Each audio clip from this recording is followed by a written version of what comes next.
वडोदरा में एक चौंकाने वाला मामला सामने आया है, जहां पशु पकड़ने वाली विभाग में कॉन्ट्रैक्ट पर काम करने वाले एक युवक पर झूठा आरोप लगाकर उसे नौकरी से हटा दिया गया है। सूत्रों के मुताबिक वडोदरा महानगर पालिका की अतिक्रमण विभाग में कॉन्ट्रैक्ट पर काम करने वाला एक युवक विभाग में चल रही पशु पकड़ने की टीम में कार्यरत था, लेकिन कुछ महीनों पहले उसके अकाउंट में पैसे भेजे जाने के बाद में उसके स्क्रीनशॉट वायरल किए गए, जिसे गलत साबित करते हुए उसे नौकरी से निकाल दिया गया। जब ये स्क्रीनशॉट वायरल हुआ, बैंक का ट्रांजैक्शन सामने आया तो उसे बिना किसी जांच के नौकरी से निकाल दिया, जिसके चलते युवक ने वीएनएम टीवी के सामने ऑडियो और बैंक ट्रांजैक्शन के सबूत पेश किए हैं।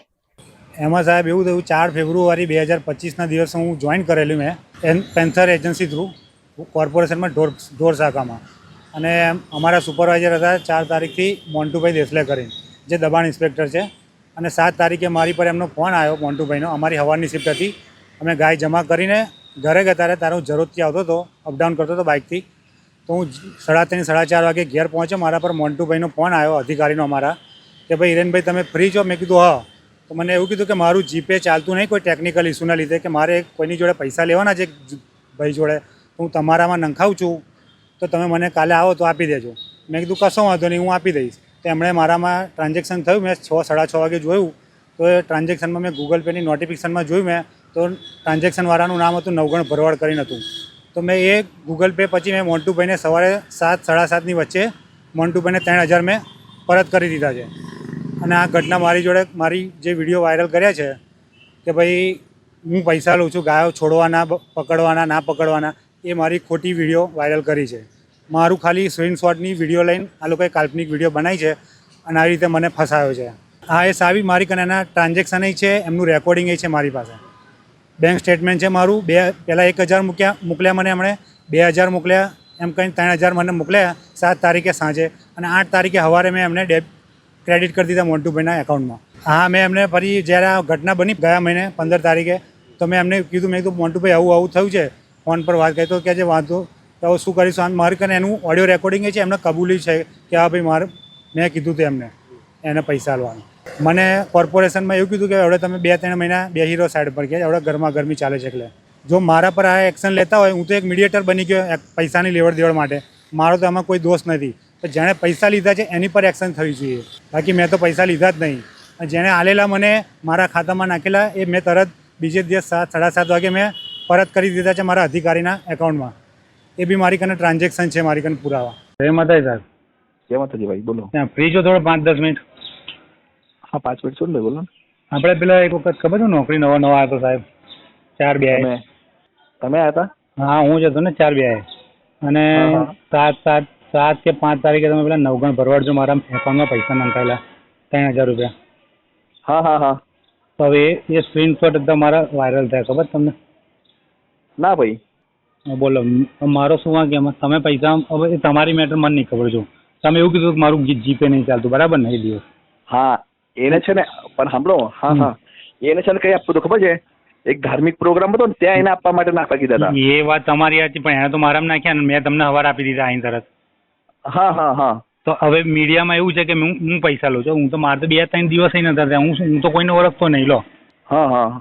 હવે આવું આવ્યું છે એ વખતે ભાઈ સાચું મારું નતું ચાલતું, એટલે પેલા છે ને તઈ ધાર્મિક પ્રોગ્રામમાં પરવેશ ઠીક છે ત્યાં આપી દે। એ ભલે સાહેબ તમારું ચાલે ના ચાલે 2 નંબર, પણ આ તો નામ તો મારું આવ્યું ને, એ તો નામ બદનામ થયું ને યાર। હા, એ ભગવાન જાણે। આજે મેં અમે છાણીથી ભેંસ પકડીને એના લીધે માથાકૂટ થઈને એના વિડીયો આવી વાત। અચ્છા। અમે છોડી નહીં, કોર્પોરેટર બધા ગયા તો અમે છોડી નહીં, એને ટ્રેક્ટરમાં ચલાવેલી તો થોડી છૂટે ના, એ પછી ના થાય કામ। હા, તો આવું છે। ઓહો, હવે એને જેવા ના કહેવા મેં તમારા પૈસા પાછા નાખી દીધા। તમે કીધું કે ભાઈ મારું સ્કેનર ખરાબ છે તો તમે તમારું સ્કેનર આપવા। હા બરોબર, એ સ્ક્રીનશોટ છે। અચ્છા, અને બોલો મેં એને કીધું તું તો કે સાહેબ તમે એ સ્ક્રીનશોટ આપો ને નાખી દેશ કે પેલા એમાં QR કોડમાં, અને ભાઈ પાછું તમને મેં સામેથી પાછું કીધું તું બી, મેં તો એને ધાર્મિક જગ્યા પર આપી હતી પણ એનું QR કોડ નતું એટલે નાખવા માટે કીધા હતા, તે નાખી બી દીધા પછી મેં, બોલો એને। હવે આનું શું પ્રોગ્રામ હતો? કઈ તારીખે તમે આયા મને યાદ કરો દો। 4 તારીખે આવેલો સાહેબ, 4-2 અને 7 તારીખની આ વાત છે। અચ્છા, 1000 નાખ્યા ને પછી 2000 નાખ્યા। હા આમ તો કેટલા દિવસ થઈ ગયા? એનું તો એક વર્ષ થઈ ગયું ને એને નહીં જોયું? ના ના ફેબ્રુઆરીમાં 1 વર્ષ થશે. ફેબ્રુઆરીમાં 1 વર્ષ હશે. ઓહો, આટલું આ લોકોએ મૂકી રાખ્યું છે એવું જૂનું? તો આનું શું કરવાનું કહો હવે? હવે નંબર જો વાત કરીને કોઈ મતલબ નહીં, ન્યૂઝમાં તો આલી જ દીધું જાણે. એ હાલ દીધું એવું? હા એ ન્યૂઝમાં તો એણે આલી જ દીધું ને. હવે એને તો તમે કોઈ દિવસ એ નહીં કરતા હેરાન, તો બી પછી કેમ આવું કરે છે? હવે મને શી ખબર હવે, ભગવાન જાણે હવે. અને એ તો સાલું પાછું સામેથી મને કીધું તું, બોલો કે હું આપી સાહેબ કઈ પ્રોગ્રામ છે તો મેં કીધું ઠીક છે આપી દે ભાઈ, તારી ઈચ્છા હોય તો. અને આપણે ભગવાન કહેશે મેં લીધા બી નહીં આપણે તો. ઠીક છે ભાઈ યાર, એ તને ધાર્મિક પ્રોગ્રામ આપવું છે આપી દેજે. મારી પાસે ક્યુઆર કોડ નહોતો તો ઠીક છે ભાઈ અહીં નાખી દે, તમે જો મને આપે હું તો અહીં નાખી દીધા આગળ પૈસા. અને પાછું જેને નાખ્યા મેં એ બી બતાવી શકું છું. મેં બી જીપે જ કર્યા છે કે ભાઈ, જેને નાખ્યા પેલો પ્રોગ્રામ હતો ને, હા મેં ઓનલાઈન માં નાખ્યા હતા. એ સાહેબ હું જાણું તમે જાણો બરાબર કે ધાર્મિક માટે. એ તો સાચી છે. પબ્લિક આ થોડી જાણવાના, અધિકારી થોડી એવું કહેશે કે ભાઈ ધાર્મિક માટે લીધા, શું કરવા લીધા. એ વાત તો સાચી યાર ને યાર. તમે જાણો છો ધાર્મિક વાળાના, એટલે હું જાણું છું ચલો ધાર્મિક માં. હા આપણા પ્રોગ્રામમાં ઉપર વાળો થોડી અધિકારી થોડી કહેવાનો છે હા ભાઈ વાંધો નહીં ચલો. હું તો કોઈને ઓળખતો નથી 7 તારીખે, મારે શું લેવા દેવા કહો કોઈને.